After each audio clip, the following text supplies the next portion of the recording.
नमस्कार प्रिय बंधु माने भाग्य को दोष देउथिबा लोक थरे समय बाहर करी ए भिडियोटी को प्रथम रु शेष पर्यंत शुणंतु।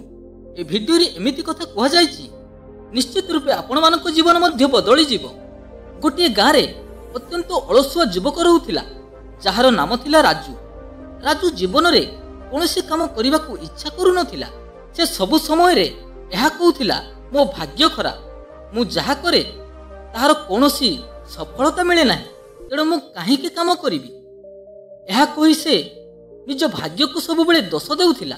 गाँव रे सबु लोक ताकू अलसुआ बोली परिहास करुथिले एवं ता घरे समस्ते ता उपरे विरक्त होउथिले। दिनकर कथा राजू मन दुखरे अन्य को गाँव रे गोटे गछ मूल रे बसिथिला। सेई गाँव रे जड़े ज्ञानी लोक ता पाखरे आसी बसी पड़िले। ज्ञानी लोकंक सह किछि समय कथा हैला परे राजू ता जीवनर दुख कथा सब कहिला। ज्ञानी लोक जनक कहिले तुमर भाग्य जति एते खराब ताहेले तुमे गोटे काम कर, आम गाँव शेष मुंडरे गोटे गौरी पहाड़ अछि, तुमे सेई गौरी पहाड़ को जाओ। सेठार जणे सिद्ध साधु रहउचंती, से तुमर भाग्य को निश्चित रूपे बदलाई देबे। राजू एही कथा सुनी बहुत खुशी हो गला एवं से टिके भी देरी न करी सांगे सांगे बाहरी पड़िला से साधु को देखा करिबा पाई एवं तार भाग्य को बदलिबा पाई। किछि रास्ता जिबा परे पहाड़ को लगी रहिथिला गोटे विशाल बड़ गछटिए। से गछ मूल राजू किछि समय विश्राम कला। से गछ मूल बसी राजू साधुଙ୍କ कथा भाबुथिला एवं मने मने कहूथिला सतरे कोन साधु मोर भाग्य को बदलाई देबे। एही कथा मने मने कहूथिला बेले से गछटी सब शुणुथिला एवं गछटी राजू को कहिला तुमे जदि साधुଙ୍କ निकट को जाउछ तेबे तुमे मोर गोटे उपकार करिदेव। राजू गछटीर कथा शुणी अबाक होई गला। तापरे गछटी राजू को कहिला तुमे साधुଙ୍କୁ पचारिबो मो देहरे वर्ष वर्ष धरी फल धरु नाही, काहीकि धरु नाही एहा तुमे साधुଙ୍କୁ पचारिबो। राजू गछ को कहिला ठीक अछि। सेतु राजू बहुत रास्ता चलिबा परे किछि समय परे ताकू बहुत जोरे शोष लागिला। से पानी खोजु खोजु गोटे झरणा को लगी गोटे कुंडटीए थिला। से कुंडरे पानी पीवा को गला। पानी पीवा समय रे गोटे कुंभीरटे राजू को धरिया पई चेष्टा करिला बेले राजू को धरि पारिला नाही एवं कुंभीरटी राजू को कांदी कांदी कहिला मोर भाग्य केबे बदलिबो, मोर भलो दिन केबे आसीबो।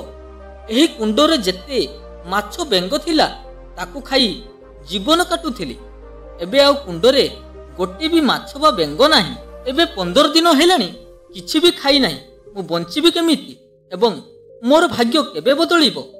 राजू कुंभीरट को कहिला मु एबे मोर भाग्यर प्रश्न नै गौरी पहाड़ उपरे रहुथिबा से साधुଙ୍କ पाखकु जाउछि। सेठु कुंभीर कहिला भाई मो भाग्य कथा भी साधुଙ୍କୁ पचारिबो। राजू कुंभीर को कहिला ठीक अछि। राजू कुंभीर पाखरु जिबा परे पुणी पहाड़ रास्तार चलिबा को लागिला। बहुत समय चलिला परे गोटे कुड़िया घरटे पड़िला। राजू सेते बेलकु बहुत थकी जाई थाए एवं से विश्राम करिया पई मन कला। से कुड़िया घरे जड़े बुढ़ी एवं युवती रहुथिले। राजू सेठारे किछि समय विश्राम कला। बुढ़ी ता अविवाहित नातुणीर बाहाघर दुख कथा राजू को कहिला। राजू कहिला मु मोर भाग्य को बदलिबा पई गौरी पहाड़ उपरे रहुथिबा साधुଙ୍କ पाखकु जाउछि। सुनिछि से कुआडे मनीषर भाग्य बदलाई दियन। बुढ़ी राजू पाखरु सब शुणी सारिला परे ता नातुणीर बाहाघर केबे हेबो बोली से साधुଙ୍କୁ पचारिबाकु कहिला। सेठु राजू तीन जनकर प्रश्न नै साधुଙ୍କ पाखकु चलिला। किछि घंटा चलिला परे शेषरे राजू गौरी पहाड़ उपरे थिबा साधुଙ୍କ पाखरे जाई पहुंचिला। साधुଙ୍କୁ प्रणाम कला एवं से प्रथमे सेई गछर दुख कथा साधुଙ୍କୁ जणाइला। साधु से गछर कथा शुणी कहिले सेई गछ मूलरे अनेक गुड़िए सुना अलंकार अछि, ता मूलरू सुना अलंकार काढ़ी देले से गछरे निश्चित रूपे फल फलिबो। एवं राजू द्वितीय प्रश्न सेई कुंभीरर दुख कथा कहिला। साधु कुंभीरर दुख कथा शुणी कहिले से कुंभीर को अल्प कष्ट कले से पहाड़र आर पाखरे सुंदर नईटीए अछि। से नई रे तार जीवन ଭଲ ଭାବରେ ନିର୍ବାହ କରିପାରିବ। ତୃତୀୟ ପ୍ରଶ୍ନଟି ରାଜୁ ସେଇ ବୁଢ଼ୀର ନାତୁଣୀର ବାହାଘର ଦୁଃଖ କଥା କହିଲା। ସାଧୁ ତୃତୀୟ ପ୍ରଶ୍ନଟି ଶୁଣି ସାରିଲା ପରେ କହିଲେ ତା ନାତୁଣୀର ବାହାଘର ଖୁବ୍ ଶୀଘ୍ର ହେଇଯିବ ଏବଂ ଶେଷରେ ରାଜୁ ତା ନିଜର ଭାଗ୍ୟ ବଦଳିବା କଥା ସାଧୁଙ୍କୁ କହିଲା। ସାଧୁ ରାଜୁକୁ କହିଲେ ତୁମେ ତୁମ ଜୀବନର ଆଳସ୍ୟକୁ ତ୍ୟାଗ କର ଏବଂ ଜୀବନରେ କିଛି କର୍ମ କରିବା ପାଇଁ ଚେଷ୍ଟା କର। ଦେଖିବ ଖୁବ୍ କମ୍ ଦିନ ଭିତରେ ତୁମକୁ ସଫଳତା ନିଶ୍ଚୟ ମିଳିବ ଏବଂ ତୁମର ଭାଗ୍ୟ ନିଶ୍ଚିତ ରୂପେ ବଦଳିଯିବ। ସାଧୁଙ୍କ ପାଖରୁ ସବୁ ଶୁଣି ସାରିଲା ପରେ ସେ ପ୍ରଥମେ ସେ ଗଛ ପାଖକୁ ଆସିଲା ଏବଂ ଗଛକୁ ସବୁ କଥା କହିଲା ଏବଂ ଗଛଟି କହିଲା ତେବେ ଆଉ ଦେରି କାହିଁକି ବନ୍ଧୁ, ସେ ଅଳଙ୍କାର ଗୁଡ଼ିକୁ କାଢ଼ି ମୋର ଉପକାର କର ଏବଂ ସେ ଅଳଙ୍କାର ଗୁଡ଼ିକ ତୁମ ଉପକାରରେ ମଧ୍ୟ ଲାଗିଯିବ। ରାଜୁ ଗଛର କଥା ଶୁଣି ସାଙ୍ଗେ ସାଙ୍ଗେ ସେ ଗଛ ମୂଳରୁ ଅଳଙ୍କାର ଗୁଡ଼ିକୁ କାଢ଼ି ନେଲା ଏବଂ ସେହି ଅଳଙ୍କାରକୁ ଧରି ରାଜୁ କୁମ୍ଭୀର ପାଖକୁ ଗଲା। ସେ କୁମ୍ଭୀରକୁ ଯାଇ କହିଲା ତୁମେ ଅଳ୍ପ ଟିକିଏ ପରିଶ୍ରମ କର, ଏହି ପାହାଡ଼ର ଆର ପାଖରେ ସୁନ୍ଦର ନଈଟିଏ ଅଛି, ସେହି ନଈରେ ତୁମେ ତୁମ ଜୀବନ ନିଶ୍ଚିତ ରୂପେ ସୁନ୍ଦର ଭାବରେ ନିର୍ବାହ କରିପାରିବ। ଏବଂ ତୃତୀୟରେ ସେ ବୁଢ଼ୀ ପାଖକୁ ଯାଇ କହିଲା ତୁମ ନାତୁଣୀର ଖୁବ୍ ଶୀଘ୍ର ବାହାଘର ହେଇଯିବ। ସମସ୍ତଙ୍କୁ କହିସାରିଲା ପରେ ସେ ମନ ଖୁସିରେ ଗହଣାତକ ଧରି ଜଙ୍ଗଲ ରାସ୍ତା ଦେଇ ଘରକୁ ଆସୁଥିଲା ଏବଂ ସେହି ଜଙ୍ଗଲରେ କିଛି ଚୋରମାନେ ତା ପାଖରୁ ଗହଣାତକ ଚୋରି କରି ନେଲେ। ରାଜୁର ମନ ବହୁତ ଦୁଃଖ ହେଇଗଲା। ସେ ମନେ ମନେ ସ୍ଥିର କଲା ଯେ ସାଧୁ କହିଥିବା କଥା ଅନୁସାରେ ମୁଁ ଦିନେ ନା ଦିନେ ସଫଳ ମଣିଷଟିଏ ହେବି।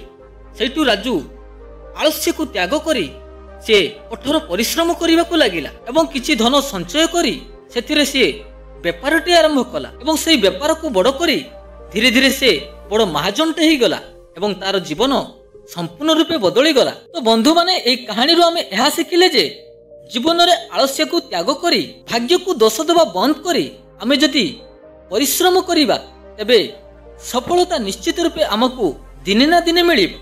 ଆଶା କରୁଛି ବନ୍ଧୁମାନେ କାହାଣୀଟି ଯଦି ଆପଣମାନଙ୍କୁ ମନକୁ ଛୁଇଁଥାଏ ତେବେ କମେଣ୍ଟରେ ନିହାତି ମତାମତ ଜଣାଇବେ। ଭିଡ଼ିଓକୁ ଗୋଟେ ଲାଇକ୍ କରି ଚ୍ୟାନେଲକୁ ଗୋଟେ ସବସ୍କ୍ରାଇବ କରିଦେବେ। ଆଜି ପାଇଁ ରହୁଛି ବନ୍ଧୁମାନେ, ପୁଣି ଦେଖାହବ ଆଉ ଏକ ନୂଆ ଭିଡ଼ିଓରେ।